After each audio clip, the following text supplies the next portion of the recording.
domingo a gente vai falar sobre Via Varejo de novo, porque vocês pediram pra caramba depois do resultado que ela entregou nessa semana que passou e que foi acima do consenso do mercado. E aí eu sei que já tem gente perguntando, como assim acima do consenso do mercado? Se essa empresa acabou caindo logo no dia seguinte e se ela vem caindo, né, nesses últimos períodos, nessas últimas semanas. Bom, gente, eu quero trazer os números pra vocês e explicar o porquê desses números e até mesmo olhar daqui pra frente, que talvez isso já vai explicar bastante coisa do porquê ela não se animou tanto mesmo depois do resultado, beleza? Então me acompanha até o final do vídeo, deixem o like de vocês para entender que esse conteúdo está sendo relevante e se inscrevam no canal caso vocês não sejam inscritos, são todos sempre muito bem-vindos. Eu quero começar, gente, falando sobre os números e aí eu vou metralhar um monte de número para vocês que eu acho que são relevantes, vocês precisam prestar atenção neles, porque depois eu quero justificar eles, mas claro que eu já vou fazendo algumas ponderações. Então, quando a gente fala da receita líquida, ela teve uma receita de 9,4 bilhões de reais no quarto trimestre de 2020, o que foi 24,4%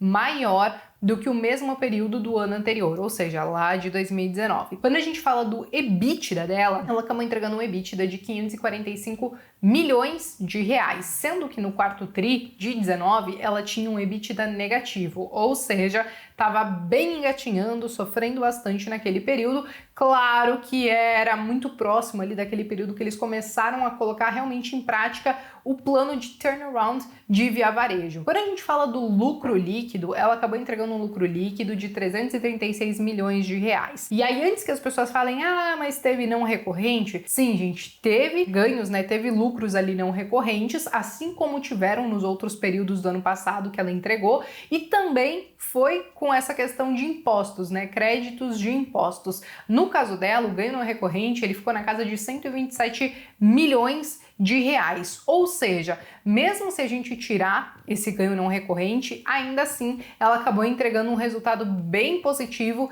e acima do que o mercado estava esperando. Então, ela conseguiu finalizar o quarto trimestre de 2020 com esses dados, que eu considero que foram bem positivos. O ROI acabou ficando em 16,79%. Antes da gente falar dos motivos que talvez levaram ela a ter e entregar todos esses números, vamos falar um pouquinho da questão do endividamento dela, porque eu acho que isso era algo que estava preocupando muitas pessoas lá em 2019 e até mesmo no início da pandemia no ano passado. Quando a gente fala do endividamento bruto dela, ele ficou em 4,4 bilhões de reais. E isso pode parecer bastante coisa, mas tiveram alguns movimentos importantes que a própria Via Varejo fez no ano passado, como o follow-on, para tentar trazer mais grana para o caixa da empresa, que funcionaram e conseguiram fazer com que ela continuasse fazendo seus investimentos em tecnologia, fazendo a roda girar e que mantivesse também toda essa questão do endividamento e das dívidas sob controle. Porque no fim das contas, ela fechou o quarto trimestre de 2020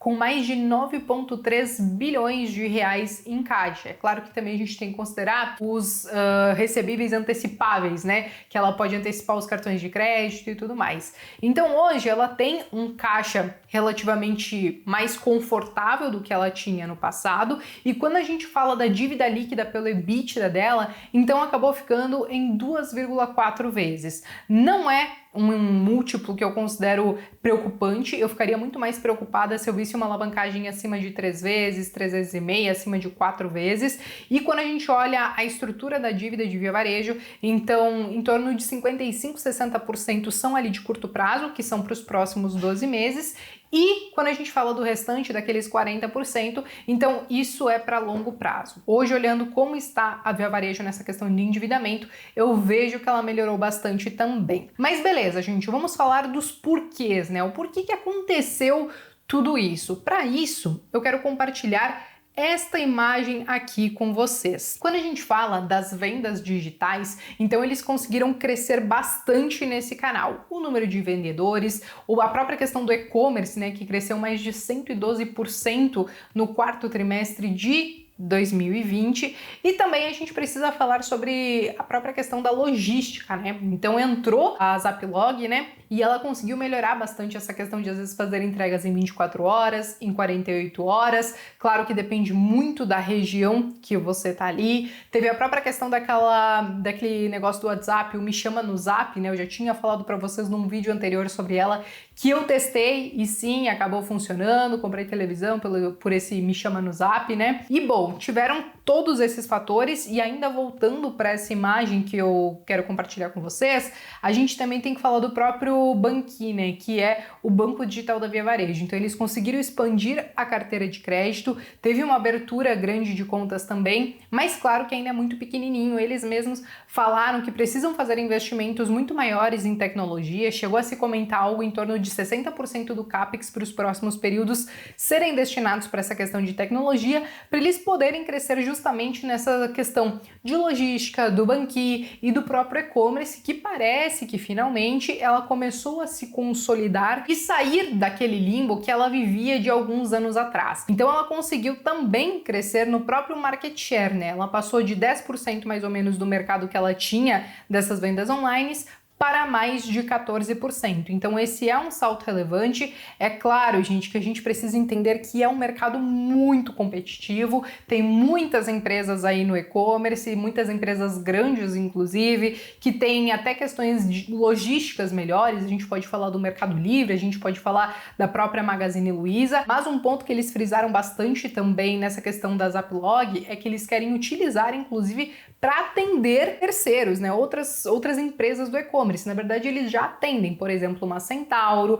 a própria Eudora, eles falaram da Riachuelo, que também já atende através desse canal de logística deles também. Então, eles estão crescendo bastante nesse lado, estão tentando melhorar bastante essa questão do e-commerce deles e das entregas serem mais rápidas, porque eu acho que essa é uma grande briga que a gente tem hoje, né? Antes o pessoal brigava para ser omnichannel, que a gente chama, né? Estar em vários canais diferentes, seja na internet, seja no mobile, seja na loja física, mas eles também agora estão brigando, acho que a nova briga deles é para ver quem entrega mais rápido, para quem é mais ágil, para quem consegue entregar uma satisfação melhor para o cliente em toda essa experiência, né? Dessa compra desses produtos. Quando a gente fala de Magazine Luiza ou até mesmo de Mercado Livre e da própria Via Varejo, essas foram empresas que conseguiram até então entregar bons resultados, pelo menos os que a gente tem até então, né, de 2020, principalmente por conta de um crescimento do varejo eletrônico, né? Então, compra de televisão, compra de celular, tudo isso cresceu pra caramba. Tanto que, gente, quando a gente fala da Via Varejo, ela foi a empresa que mais vendeu iPhone em 2020. A gente teve um baita de um crescimento na própria questão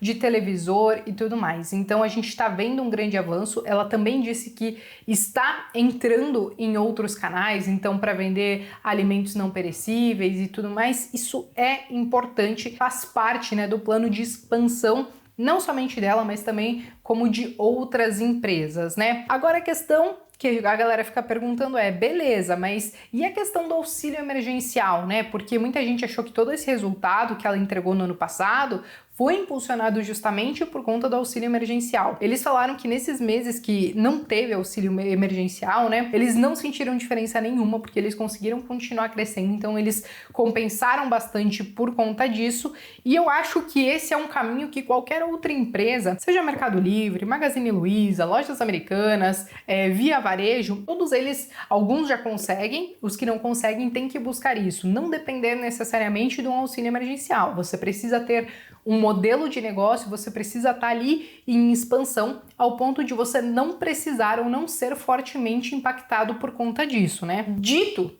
tudo isso, gente, a gente precisa falar então do porquê talvez que as ações elas seguem caindo, né, como a gente viu nessas últimas semanas. Eu acho que por mais que elas tenham entregues, né, várias varejistas tenham entregue bons resultados, ainda assim a gente tem que olhar um cenário para frente que ele é altamente desafiador. Esse é um mercado muito competitivo, claro que ainda tem muito market share para uma Via Varejo da vida ganhar, mas ela está competindo com grandes empresas e que vendem basicamente muitas vezes a mesma coisa. Às vezes você tem o mesmo vendedor que vende lá na Magazine Luiza, às vezes você vai ter o mesmo vendedor lá no Mercado Livre, você vai ter na Casas Bahia também. Então existe uma competitividade muito grande e claro que também existe o próprio cenário que é um pouco incerto de tudo isso que está acontecendo no Brasil.